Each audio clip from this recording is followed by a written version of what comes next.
Good evening everyone. মই যেহেতু ভিডিওটো ৰাতি প্ৰায় 10টা বজাত এটো শুটিং কৰি আছো হেতুৰ কাৰণে মই আপোনালোকক গুড ইভিনিং বুলি কৈছো।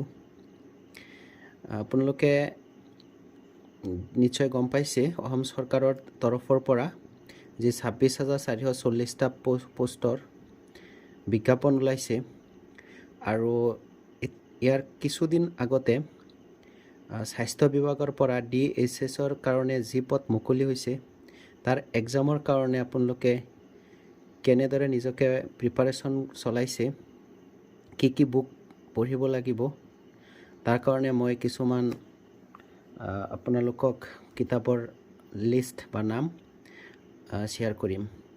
সো আপোনালোকে কমেন্ট কৰি জনাব। যেটো এটা দেখা পাইছে আপোনালোকে মোৰ প্ৰথম বুকটো হৈছে অহম এৰ বুক, যেটো ৰাইটাৰটো হৈছে শান্তনু কৌশিক বৰুৱা।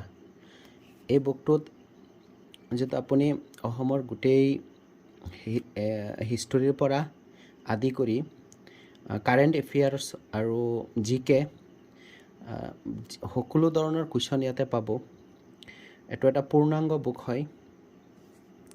এনে শান্তনু কৌশিক বৰুৱাৰ বুকটো যদি কোনোবাই পঢ়িছে তেতিয়াহলে জনাব। মই নতুন এটো লৈছো যেটো বুকটো বহুত ভলিউমৰ হয়, প্ৰায় 1000ৰ ওপৰত পেজ। আৰু সেকেন্ডটো হৈছে এটো general English objective SP বাক্সি publication হয়। ইংলিছৰ কাৰণে মই এটো আপোনালোকক এটা গ্যাৰান্টি দি ক'ব পাৰো যেটো এই বুকটো ইয়াৰ কন্টেন্টছ কিটা বহুত ভাল আৰু যিকোনো কম্পিটিটিভ এক্সামৰ কাৰণে যদি এটো আপুনি ভালকে প্ৰিপাৰেচন কৰে তেতিয়াহলে আপুনি 100% সাকসেস হ'বই হ'ব। SP বাক্সি তো বিভিন্ন আপোনালোকে অনলাইনত এভেইলেবল পাই যাব। মই ভিতৰত ডিটেইলছ যাব খোজা নাই, ভিডিওটো অলপ দীঘল হৈ যাব কাৰণে।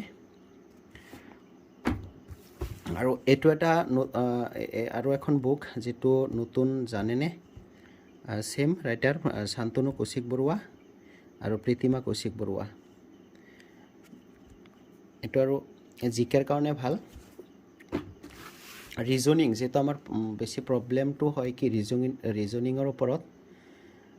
ৰিজনিং তো যেটো মানে যেটো কমন এন্ট্ৰেন্স হ'ব তাতে তো ৰিজনিং তো কম্পালসৰি থাকিবই। সো আপোনালোকে এটো চয়েস কৰিব পাৰে আৰিহান্ত পাব্লিকেশনৰ ৰিভাইজ এডিশন। মই ভিতৰত আপোনালোকক যোৱা নাই কিতাপটোৰ যেটো ভিতৰত বহুত কন্টেন্টছ কিটা ভাল পাব। সো আপোনালোকে কিটা এক্সামৰ কাৰণে বুক লৈ পেলাই প্ৰিপাৰেচন চলাব পাৰে। Thank you watching.